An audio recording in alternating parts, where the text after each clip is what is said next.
Karena ternyata agamawan-agamawan itu sudah memberikan kepada kita tuh benteng. Satu, apapun yang dikatakan sama agamawan, kalau judulnya agamawan, mau itu pendeta lah, mau itu habib lah, kita harus ikutin tanpa bertanya. Kemudian mereka juga bikin sebuah lembaga yang memang secara sengaja membuat masyarakat itu menjadi bodoh. Gak boleh bertanya, gak boleh kritis, gak boleh berpikir secara lebih terbuka dan lain sebagainya, gak boleh. Dan lebih parahnya lagi, mereka tuh memiliki kunci surga dan kunci neraka sehingga bisa mengancam orang-orang itu untuk masuk ke situ. Hati-hati nanti kamu sesat. Oh, kamu maksiat gini, hati-hati. Kan mereka tuh sering bilang bahwa hanya ahli saja yang boleh berbicara di bidang itu. Misalkan ya. Tapi mereka tuh bukan ahli maksiat, tapi mereka bisa menghakimi orang-orang yang maksiat. Ya bercanda itu mah. Tapi petinju yang kelak akan didombakan sebagai petinju terbaik sepanjang sejarah, Sugar Ray Robinson, dijadwalkan untuk berkelahi di atas ring melawan penantang yang sangat potensial bernama Jimmy Doyle. Ini adalah pertandingan yang sangat diminati oleh masyarakat Amerika Serikat dan ini juga sebenarnya sangat diminati oleh Sugar Ray. Tetapi ada satu waktu di mana Sugar Ray tiba-tiba ingin untuk menghentikan pertandingan ini digelar. Karena satu malam dia mendapatkan sebuah mimpi dalam tanda kutip dari Tuhan bahwa dia melihat masa depan. Dalam penglihatannya itu, dia bertanding tinju dengan Doyle dan mampu mengkanvaskan Doyle sehingga Doyle tidak mampu bangkit lagi selamanya, meninggal dunia. Nah, mimpi itu kemudian merusak pikiran Robinson dan dia berusaha untuk mengatakan kepada para fans, mengatakan pada wartawan, mengatakan pada promotor, please hentikan. Saya tidak mau melawan Doyle. Saya pasti akan membunuhnya di atas ring. Itu yang dibicarakan Tuhan kepada saya. Saya diperlihatkan masa depan dan itulah hasilnya. Ya, masalahnya tentu saja tidak akan ada seorang pun yang akan membatalkan pertandingan tinju yang sangat prestisius dan dinantikan oleh banyak orang hanya gara-gara mimpi. Jadi permintaan Sugar Ray itu dianggap sebagai tidak lebih dari upaya dia untuk melarikan diri dari petarung yang sangat potensial. Jadi semua diabaikan, keluh kesahnya juga dianggap sebagai angin lalu saja. Bahkan promotor menghadirkan seorang pastor bernama Edward Carter itu untuk menenangkan Sugar Ray. Dan akhirnya Carter itu mengatakan, Sugar Ray, kamu adalah petinju hebat, kamu harus lakukan ini sekali juga, insya Allah tidak akan terjadi apa-apa, jangan kebawa sama mimpi, mimpi itu berasal dari setan, tidak ada seorang pun dari kita yang bisa melihat masa depan, kalau kamu disuguhi oleh mimpi-mimpi semacam itu, percayalah itu bukan dari Tuhan, tapi dari setan, jadi abaikan saja, ayo bertandinglah, karena nanti kamu bakal dapat cuan, saya juga kecipratan, dan seterusnya, dan seterusnya. Dan pertandingan yang dimaksud itu pada akhirnya digelar, dan di ronde ke-8 tepat persis seperti mimpinya. Sugar Ray Robinson memukul rahang Doyle dengan begitu telaknya sampai Doyle jatuh tersungkur, dihitung 1-9 tidak bisa bangkit walaupun dia merangkak dengan sikunya dan akhirnya pergi dari ring dengan tandu. Tak lama setelah itu ada kabar dari rumah sakit bahwa Jimmy Doyle meninggal dunia karena kerusakan otak dari hantaman pukulan itu. Dalam hal itu, kita mengetahui bahwa seorang petinju yang sama sekali tidak dianggap sebagai agamawan itu ternyata mendapatkan penglihatan dari Tuhan.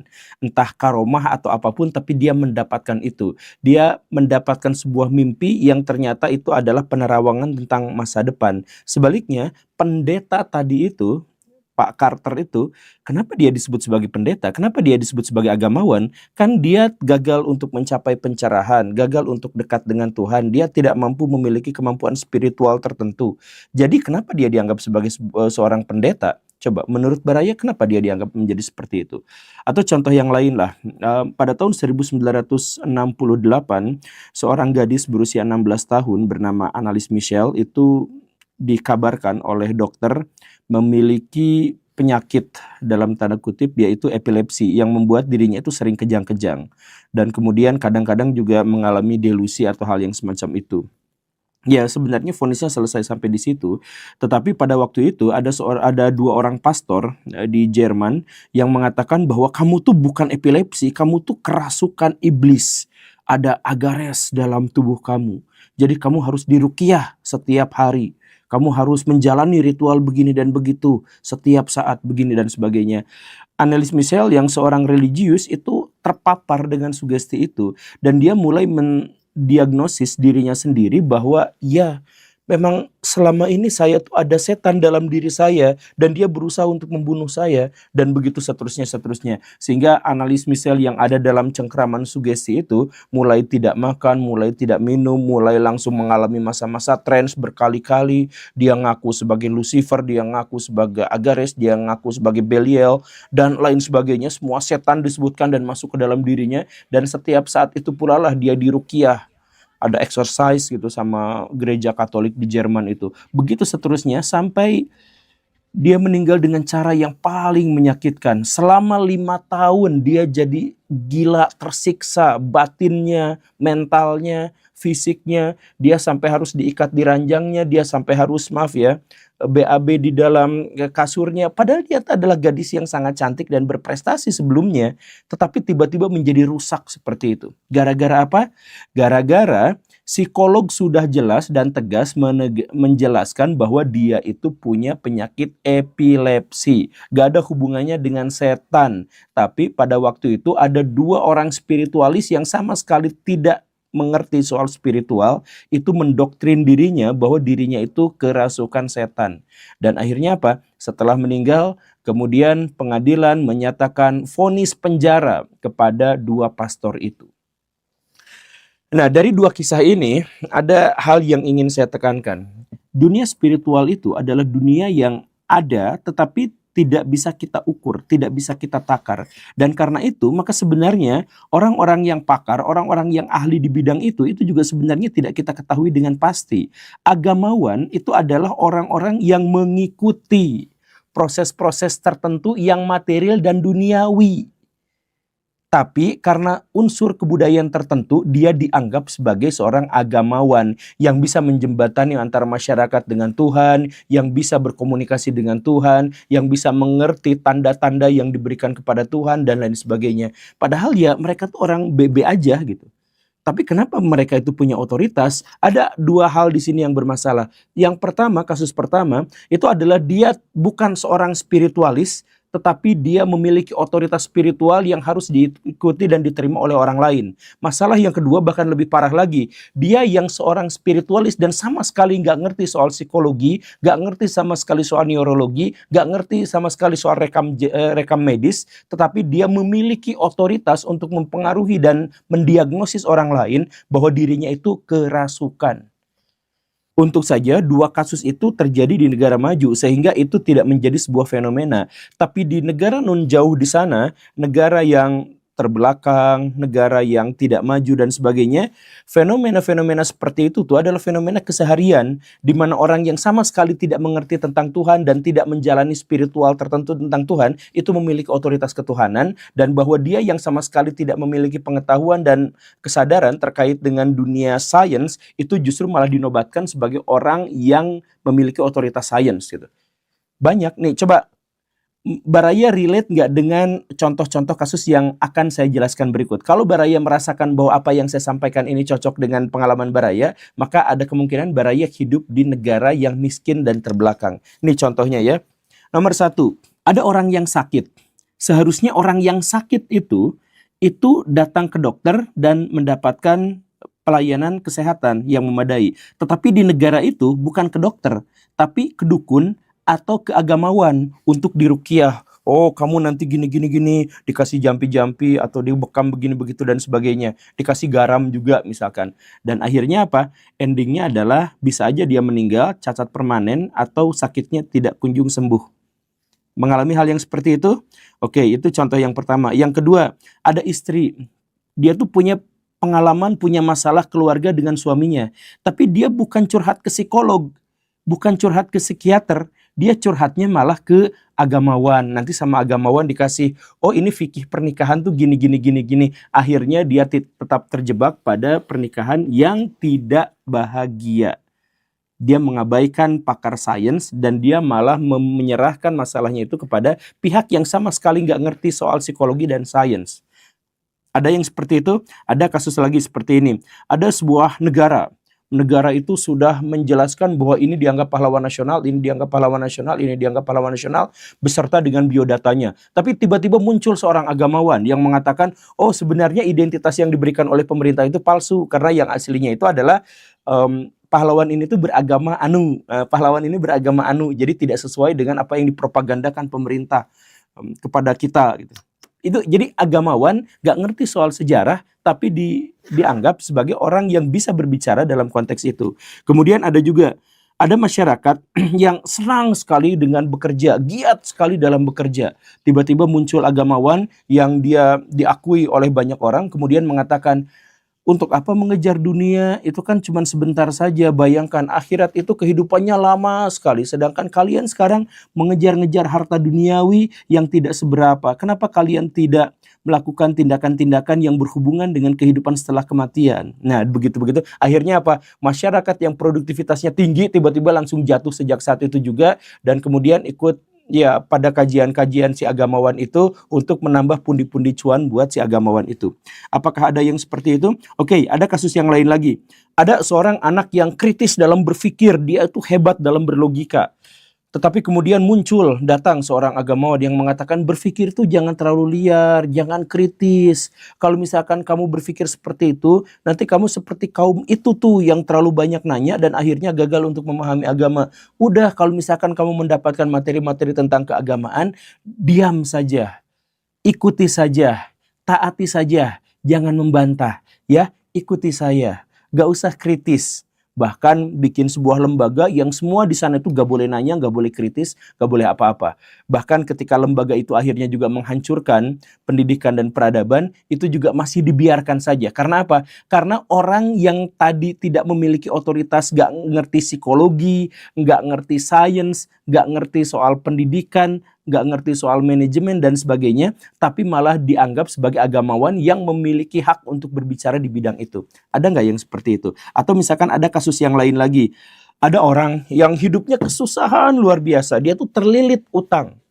Nah, dia tuh bukannya dibantu bagaimana caranya memanage keuangan. Dia tuh bukan dibantu untuk bagaimana caranya lepas dari kemiskinan. Bukan. Tapi malah, nanti kamu setor ke saya 25.000, cukup dengan 25.000 rupiah saja, maka kamu itu akan didoakan oleh semua penghafal kitab suci. Sehingga nanti hutang-hutang kamu akan lunas dengan seketika. Karena cukup bayar 25.000 itu untuk menyantuni orang-orang yang menghafal, nanti kamu semua beban masalahnya akan hilang. Ada yang seperti itu? Ada. Ada juga orang yang mau nikah. Orang yang mau nikah itu mikirin, aduh nanti penghasilannya berapa ya, saya hitung-hitung dulu deh, gini gitu. Tiba-tiba muncul agamawan. Agamawan itu mengatakan, udah rezeki makan langsung dari Tuhan, kamu tuh jangan menggantungkan rezeki kamu itu pada orang lain, pada pihak lain. Nikah aja dulu, nanti rezeki mah akan ngikut dengan sendirinya. Akhirnya pernikahannya kacau. Karena fakir miskin, akhirnya apa? Anak-anaknya terlantar. Akhirnya anak-anaknya tidak bisa dinafkahi dengan baik. Sekolahnya juga cari sekolah yang gratisan. Atau disimpan di sekolah asrama yang mengajarkan nilai-nilai agama dan sebagainya dan sebagainya.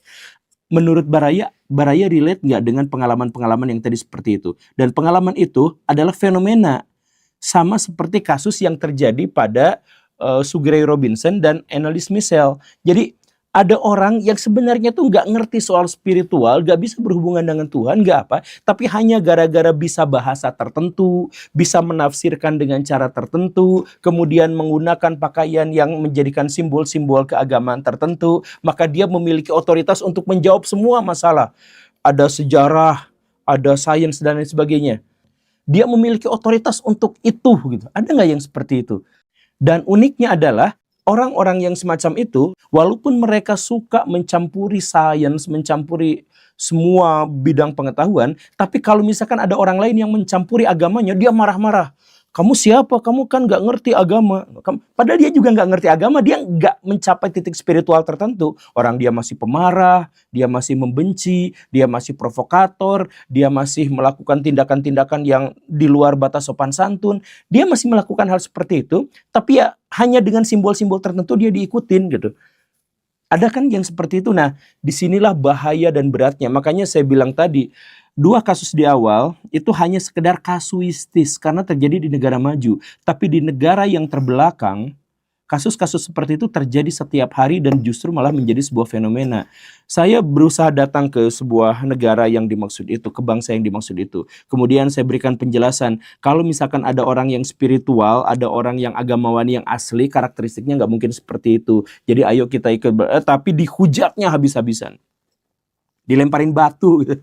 Ya kan, karena apa? Karena ternyata agamawan itu sudah memberikan kepada kita tuh benteng. Satu, apapun yang dikatakan sama agamawan, kalau judulnya agamawan, mau itu pendeta lah, mau itu habib lah, kita harus ikutin tanpa bertanya. Kemudian mereka juga bikin sebuah lembaga yang memang secara sengaja membuat masyarakat itu menjadi bodoh. Gak boleh bertanya, gak boleh kritis, gak boleh berpikir secara lebih terbuka dan lain sebagainya, gak boleh. Dan lebih parahnya lagi, mereka tuh memiliki kunci surga dan kunci neraka sehingga bisa mengancam orang-orang itu untuk masuk ke situ. Hati-hati nanti kamu sesat, oh kamu maksiat gini, hati-hati. Kan mereka tuh sering bilang bahwa hanya ahli saja yang boleh berbicara di bidang itu, misalkan ya. Tapi mereka tuh bukan ahli maksiat, tapi mereka bisa menghakimi orang-orang yang maksiat. Ya bercanda itu mah. Tapi selalu seperti itu. Dan kemudian mereka juga bukan hanya memiliki kunci surga, mereka menghakimi orang segala rupa, tetapi mereka juga bahkan sampai bisa menggerakkan massa dan bisa menggerakkan pengadilan. Bisa sampai divonis sekian tahun penjara kalau tidak sesuai dengan keinginan dan kepentingan mereka. Di saat yang bersamaan mereka malah melakukan tindakan-tindakan yang merusak alam, berkolaborasi dengan pemerintah yang korup, mereka sendiri ikutan korup dan lain sebagainya. Ya, tapi mereka masih dipercaya. Masih dipercaya. Karena apa? Karena mereka ada di sebuah negara yang terbelakang. Jadi bagaimana caranya supaya menjadi negara yang lebih maju? Ya, Syafrizal Mardani tahun 2015 berangkat dari Indonesia kemudian ke Pakistan dan dari Pakistan ke Suriah untuk menjadi bagian dari ISIS, negara kekhalifahan yang dipimpin oleh Al-Baghdadi. Orang itu sebenarnya sangat mengecewakan dan cukup disesalkan ketika bergabung dengan kelompok yang dianggap sebagai teroris itu, karena Syafrizal itu adalah seorang yang IQ-nya sangat tinggi, kecerdasannya luar biasa, bahkan digadang-gadang lebih tinggi daripada Einstein. 10 poin IQ-nya lebih tinggi daripada Einstein, yaitu 170. Dan kerjaannya, walaupun dia awal mulanya berasal dari kampung di Trenggalek, tetapi awal mulanya dia adalah orang yang suka bolak-balik untuk mengikuti olimpiade sains, khususnya matematika dan astronomi di berbagai wilayah dunia, dan beliau sering menang dalam olimpiade itu. Makanya ketika bergabung dengan ISIS, pecahlah pandangan dan pendapat para intelijen di Indonesia. Mereka sebelumnya mengatakan bahwa orang yang gabung pada gerakan teroris itu pasti orang-orang bodoh atau orang-orang miskin. Nah, ini IQ-nya di atas 170, bagaimana ceritanya dia bisa gabung ke sana? Salah satu hasil dari penyelidikan yang kemudian dipublikasikan adalah bahwa beliau ini latar belakangnya suka ngaji di Hizbut Tahrir Indonesia, dan mungkin dengan utopia dan euforia terkait dengan khilafah itu yang kemudian dikumandangkan di Suriah, mungkin beliau kemudian memutuskan untuk bergabung dengan organisasi teroris itu.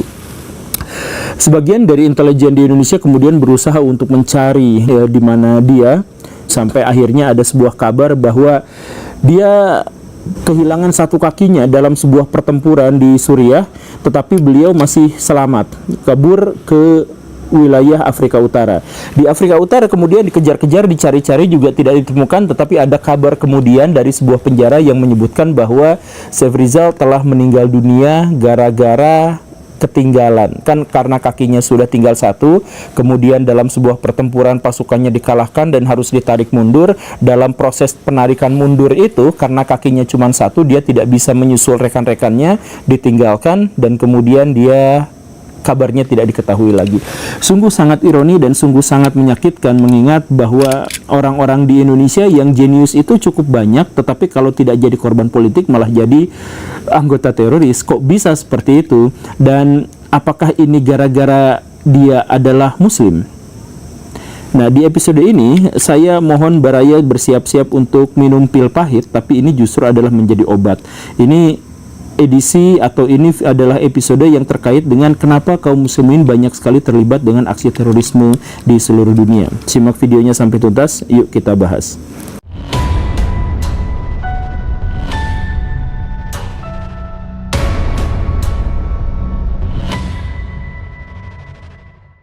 Saya mencoba untuk merangkum beberapa buku yang berhubungan dengan terorisme dan saya ambil bagian psikologinya, yaitu psikologi terorisme, tentang bagaimana seseorang secara psikologis bisa tertarik atau menjadi bagian dari terorisme. Kemudian dari buku-buku yang bisa saya akses itu, saya menemukan ada 7 tahap bagaimana seseorang menjadi teroris, dan nampaknya ini juga memang terhubung dengan satu agama atau ideologi tertentu. Jadi yang nomor 1 itu adalah dia memiliki keyakinan dan kecintaan atas sebuah ideologi. Nah, ideologi yang dimaksud itu bisa agama, bisa ideologi non-agama. Karena agama itu sebenarnya bukan ideologi, tetapi yang banyak dianut oleh masyarakat Indonesia justru adalah ideologi agama, bukan agamanya gitu. Jadi ketika misalkan kita melihat Islam, sebenarnya yang kita lihat itu bukan Islam. Kalau yang kita lihat Islam itu tentu saja adalah nilai-nilai moral, nilai-nilai ritual, dan kepercayaan terhadap sesuatu yang ada di langit. Sedangkan yang kita pahami biasanya itu adalah tentang identitas komunal, tentang kubu-kubuan, kelompok-kelompokan, dan simbol-simbol dari komunitas itu, kan begitu. Maka yang sering saya sampaikan adalah bahwa di Indonesia itu bukan religius, tetapi mereka itu berideologi pada satu ideologi tertentu yang mereka pahami secara salah paham adalah agama Islam. Nah, untuk menjadi teroris, hal pertama menurut pikiran saya yang telah saya rangkum dari buku-buku psikologi itu adalah ketika ada seseorang yang meyakini sebuah ideologi dan kemudian mencintainya, maka itu adalah level pertama agar dia menjadi teroris. Tetapi bukan menjadi teroris sama sekali. Itu baru level pertama, baru anak tangga pertama. Anak tangga yang kedua itu adalah dia merasa ada dalam sebuah komunitas komunal yang beridentitaskan pada ideologi yang tadi itu. Itu yang kedua. Kemudian yang ketiga, ada gangguan mental tertentu dan atau memiliki IQ yang sedemikian rendah sehingga dia berpikir secara biner. Jadi sering saya sampaikan bahwa berpikir biner itu adalah salah satu karakteristik orang yang kelewat bodoh. Gagal untuk mengabstrakin sesuatu sehingga memahami dunia itu hanya dalam kultur hitam dan putih saja gitu. Jadi kalau tidak hitam ya putih, titik. Nah, seperti itu gitu ya. Kamu berpihak pada kelompok itu, pasti kelompok itu gitu. Jadi mereka itu bikin yang semacam itu gitu. Nah, karakteristik berpikir biner itu kemungkinannya cuma 2. Yang pertama itu adalah ketika dia bodoh, yang kedua itu adalah ketika dia memiliki gangguan mental. Nah, itu adalah level ketiga agar dia bisa menjadi teroris. Kemudian level yang keempat itu adalah dia meyakini bahwa komunitas komunal yang sedang dia dalami itu ada dalam sebuah ancaman yang membahayakan gitu.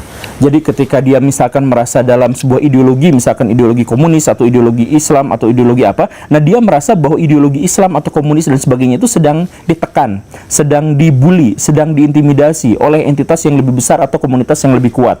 Itu karakteristik yang keempat. Kemudian yang kelima adalah bahwa dia merasa perlu untuk bisa menyelamatkan komunitas dan ideologinya itu dengan melakukan perjuangan-perjuangan. Maka dalam hal ini misalkan kalau dalam Islam berarti dia itu merasa perlu untuk melakukan jihad, tapi bukan untuk agamanya, tetapi untuk melindungi identitas komunal dan ideologi yang dia anut. Kemudian level keenamnya itu adalah bahwa ketika dia merasa harus berjuang dan ketika dia merasa bahwa ideologi dan agamanya dalam tanda kutip itu sedang ditekan, maka dia merasa kalah. Dia melihat bahwa agama atau ideologi yang dia lindunginya itu adalah yang kalah, yang tertindas, yang tidak memiliki harapan. Sehingga level yang ketujuhnya itu adalah bahwa dia merasa urgen untuk melakukan tindakan apapun untuk bisa menyelamatkan ideologi dan komunitasnya itu. Atau setidaknya kalaupun dia tidak bisa menyelamatkan, dia akan berhasil mendorong mundur musuh-musuhnya itu sehingga musuh-musuhnya itu ketakutan. Nah, itulah 7 level seseorang menjadi teroris. Dan 7 level yang saya maksud itu tidak berarti ketika satu orang mengidap satu pikiran tertentu, satu level tertentu itu kemudian dia serta-merta menjadi komunis. Tidak. Ini harus dipahami dalam konteks berkesinambungan. Artinya kalau semua dari 7 unsur ini sudah benar-benar melekat pada diri seseorang, maka dia akan menjadi seorang teroris atau minimal banget menjadi seorang radikalis atau seorang ekstremis. Nah, sekarang kita lihat apakah 7 unsur itu atau 7 level itu bisa dicapai dengan agama Islam? Atau setidaknya apakah agama Islam itu bisa mendorong seseorang menjadi seperti itu? Kita lihat misalkan level yang pertama, keyakinan atas sebuah ideologi atau agama secara fundamental, dan dia merasa sangat mencintai terhadap agama yang dimaksud itu. Nah, ini sebenarnya dimiliki oleh semua ajaran agama dan ini dimiliki oleh semua ideologi. Bahkan ketika ideologi itu sebenarnya tidak nyambung, bahkan tidak berkesesuaian dengan sains misalkan, maka orang-orang yang berideologi tertentu itu, misalkan feminis gitu ya, mereka akan bersikeras untuk mempertahankan argumentasi dari kelompok dan ideologinya itu. Nah, sampai sebatas itu belum akan menjadi teroris. Cuman maksudnya itu adalah langkah pertama. Sebab sering saya kemukakan adalah bahwa perang itu tidak dimulai dari agama. Perang tidak dimulai dari nasionalisme. Tapi perang itu muncul dari sesuatu yang kita cintai dan kita berharap kita bisa melindunginya, sehingga upaya kita untuk melindunginya itu justru akan memunculkan sebuah perlawanan, kan begitu. Nah, dalam hal ini agama apapun, termasuk juga Islam, itu bisa mendorong orang untuk masuk pada level yang pertama. Tetapi kemudian kita cek lagi level kedua. Level kedua itu adalah merasa ada dalam sebuah komunitas, dan merasa dalam sebuah komunitas yang komunitas itu memiliki ideologi tertentu. Nah, apakah orang-orang Islam itu memiliki ini? Ya tentu saja. Saya pikir di dunia ini tidak ada satupun agama yang memiliki paradoks gitu. Jadi di satu sisi mereka berpecah belah satu sama lain, tetapi di sisi lain solidaritas mereka itu sangat-sangat tinggi gitu. Jadi ketika ada Indonesia dan Palestina yang jaraknya ribuan kilometer itu, kita tetap mendukung mereka. Kemudian ketika ada misalkan Khabib Nurmagomedov menang dalam UFC itu, kemudian kita bangga, bukan bangga karena dia sebagai atlet yang luar biasa, tetapi karena dia adalah atlet yang luar biasa dan dia adalah seorang muslim gitu. Kan banyak sekali, bahkan teman-teman yang Kristen itu sering mengeluhkan, wah jadi orang-orang Islam itu enak ya karena solidaritas di antara mereka itu sangat-sangat kuat gitu. Tapi sebenarnya itu dalam kacamata yang positif. Dalam kacamata yang negatif, banyak juga orang yang mengeluh, ini orang-orang Islam sedikit-sedikit agama, sedikit-sedikit dibawa pada agama. Jadi yang ditanyakan kalau misalkan ada artis baru atau ada pemuka baru yang muncul di internet, maka hal pertama yang ditanyakan itu adalah dia agamanya apa gitu kan. Nah, ini karakteristik masyarakat Indonesia, dan pada level ini berarti kita memang cenderung untuk menjadi ekstremis atau langkah kedua untuk menjadi teroris. Cek ya sekali lagi apakah ini benar atau tidak. Kemudian langkah yang ketiga untuk menjadi teroris itu adalah ada gangguan mental di mana dia dipaksa untuk berpikir biner. Nah, ini penting. Dan apakah ini ada dalam Islam? Sebenarnya Islam tidak pernah mengajarkan hal yang seperti ini, tetapi saya mohon maaf, tetapi banyak di antara pemuka-pemuka Islam yang justru dengan sangat bangga mewartakan, menceritakan, dan kemudian mendeklarasikan bahwa gaya berpikir mereka itu biner seperti itu. Mereka mengatakan, saya tuh mikirnya kalau tidak hitam ya putih. Saya tidak terima ada yang abu-abu. Nah, biasanya kan banyak orang-orang yang berpikir seperti itu. Jadi mereka berpikir kalau tidak hitam dan putih itu pasti abu-abu. Mereka tidak berpikir soal merah, kuning, hijau di langit yang biru itu, mereka nggak berpikir seperti itu. Karena mereka berpikirnya picik gitu. Jadi Anda kelompoknya apa? Kelompoknya misalkan, oh ini pasti NU, oh ini Islam Nusantara, ini Mu'tazilah, ini apa. Jadi mereka akan berusaha untuk mengidentifikasi orang lain itu sesuai dengan kelompok-kelompok yang mereka pahami gitu. Karena hanya dengan cara itulah mereka bisa menciptakan sebuah abstraksi walaupun itu dangkal gitu. Karena apa? Karena berpikirnya memang, makanya dalam berbagai literatur saya bisa tunjukkan, dalam berbagai literatur disebutkan bahwa orang yang berpikir oposisi biner itu kalau enggak IQ-nya jongkok atau dia itu memiliki gangguan mental gitu. Tapi kita lanjutkan. Level selanjutnya adalah bahwa ketika dia merasa dirinya dan komunitasnya itu menjadi korban. Dan ini kita lihat di antara kaum muslimin itu banyak yang dipropagandakan untuk menjadi seperti itu, berpikir playing victim gitu. Jadi mereka itu sering mengatakan, tuh lihat di India betapa sakitnya kaum muslimin diinjak-injak oleh orang-orang Hindu ekstrim. Tuh lihat masjid diruntuhkan. Tuh lihat di Amerika Serikat banyak penistaan terhadap orang-orang Islam dan sebagainya. Jadi mereka itu selalu berpikir bahwa dirinya itu adalah korban. Mereka tidak berpikir bahwa mereka sendiri melakukan hal yang sama gitu. Jadi mereka selalu menggarisbawahi misalkan di India terjadi kekerasan dan pelecehan terhadap orang-orang Islam, tetapi mereka di Indonesia juga membakar 1000 gereja dan mereka baik-baik saja gitu, tidak mengakui itu, bahkan membela-belanya gitu. Nah, kan selain berpikirnya biner, mereka juga berpikirnya terjebak pada pikiran-pikiran playing victim seperti ini. Jadi, orang yang sudah berpikirnya level seperti ini, itu minimal banget ekstremis. Ekstremis bukan dalam konotasi yang positif ya, karena ya misalkan gini lah, ketika kita dikalahkan sama pihak yang lain, kan seharusnya kita tuh introspeksi, bukan menyalahkan pihak yang lain. Itu masalahnya di kita itu gitu. Jadi kalau misalkan ekonomi Indonesia lemah, kacau balau, kenapa? Ya kan gara-gara Cina, ya kan gara-gara konspirasi Amerika. Kenapa pendidikan kita nggak bener? Ya kan gara-gara Jepang yang mencoba untuk merekayasa pendidikan Indonesia biar kita tidak bisa membuat mobil sehingga tidak bisa menyaingi industri mereka dan sebagainya. Jadi kita tuh selalu berpikir tentang pihak lain yang salah, dan kita yang akan dibully, dan kita yang akan ditekan, akan diintimidasi, akan dipersekusi, akan dihegemoni dan sebagainya. Kita tuh selalu berpikir seperti itu. Dan banyak orang-orang Islam yang juga berpikir seperti itu. Sekali lagi, kalau sudah sudah berpikir seperti itu, playing victim seperti itu, kemudian berpikir konspirasi begini dan begitu, minimal dia jadi ekstremis, maksimal dia jadi teroris.